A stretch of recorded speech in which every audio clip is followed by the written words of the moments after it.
At the edge of Europe, where the land dissolves into fog and sea, lies an archipelago that history thought it understood. For centuries, these islands were treated as the quiet end of the ancient world, remote, peripheral, touched by empires, but never truly shaped by them. That story is wrong. Modern DNA has revealed something far more unsettling. Entire peoples rose here, ruled here, and then vanished so completely that for thousands of years, no one even knew they were gone. They didn't disappear in legend, they disappeared in blood. And the only reason we know today is because their ghosts survived, hidden inside living DNA.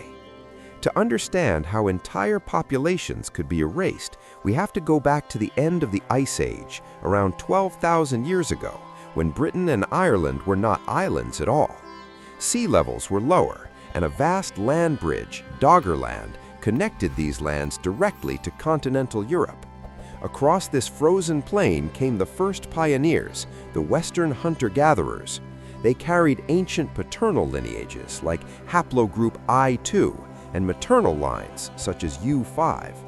Genetically, they were striking, dark to nearly black skin combined with blue eyes, a combination confirmed by ancient genomes recovered from across Europe. These were the first people of the archipelago, living by hunting, fishing, and foraging at the very edge of the habitable world. For thousands of years they survived. Then everything changed. Around 4000 BC, a slow-moving revolution arrived from the southeast. Neolithic farmers migrated out of Anatolia, bringing agriculture, livestock, pottery, and monument building. They cleared forests, raised cattle, and reshaped the land itself. Stone circles and tombs rose from the earth, monuments like Stonehenge, built by hands that no longer exist.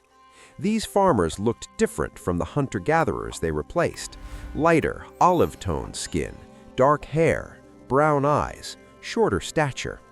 They carried new genetic markers, paternal haplogroup G2A, and maternal lineages like T, K, and J. For nearly 2,000 years, these Neolithic peoples thrived. They built the foundations of Britain's ancient landscape. And then, just as suddenly, their genetic signature collapsed.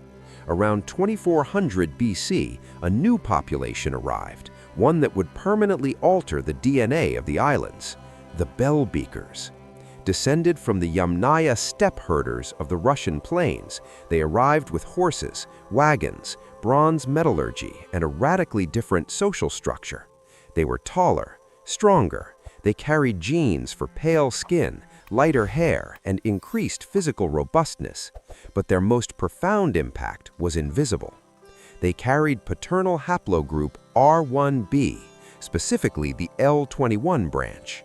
And within only a few centuries, nearly 90% of Britain's existing male population vanished from the genetic record. This wasn't slow blending, it was demographic replacement. A landmark 2018 study published in Nature revealed the brutal truth. The people who built Stonehenge were almost entirely erased. Their monuments remained, their DNA did not. It was a genetic sunset, one so complete that without ancient DNA, no one would have known it happened. From this single Bronze Age population, the Bell Beakers, nearly every modern person in Britain and Ireland descends. But they did not remain one people. Geography fractured them. In the west, mountains rose, valleys tightened, coastlines broke into cliffs and islands.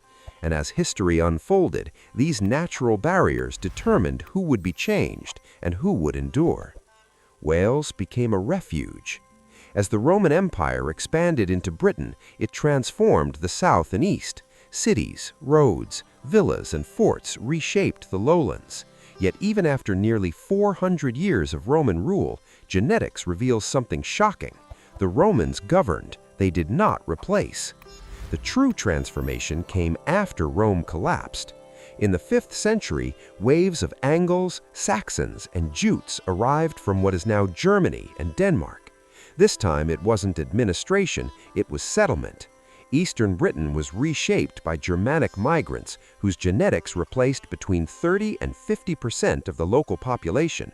new paternal lineages spread, especially R1b-U10 and haplogroup I1. Blonde hair, blue eyes, and very fair skin became far more common in England, but the West resisted. As invaders poured into the fertile plains, the original Celtic Britons were pushed westward, into Wales. Its mountains and valleys formed a natural fortress. Armies struggled to cross them. Culture struggled to replace them. Wales became a genetic time capsule. Modern science confirms it. The Oxford-led 2015 People of the British Isles study found that the Welsh are genetically distinct from the rest of the UK and preserve some of the strongest links to Bronze Age Britain anywhere in Europe. Up to 80% of Welsh men still carry the ancient R1b L21 lineage introduced by the Bell Beakers over 4,000 years ago. While England changed, Wales endured. Across the sea, Ireland tells an even more extreme story.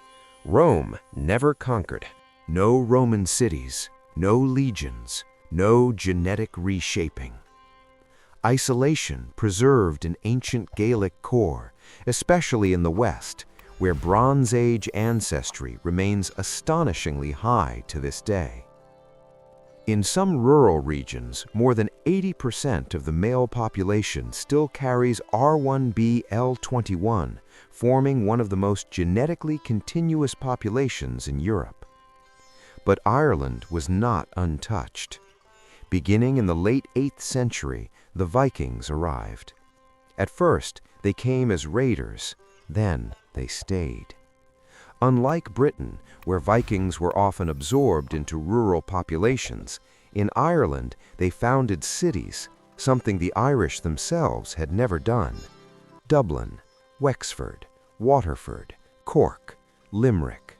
These coastal hubs became centers of trade, slavery, and power.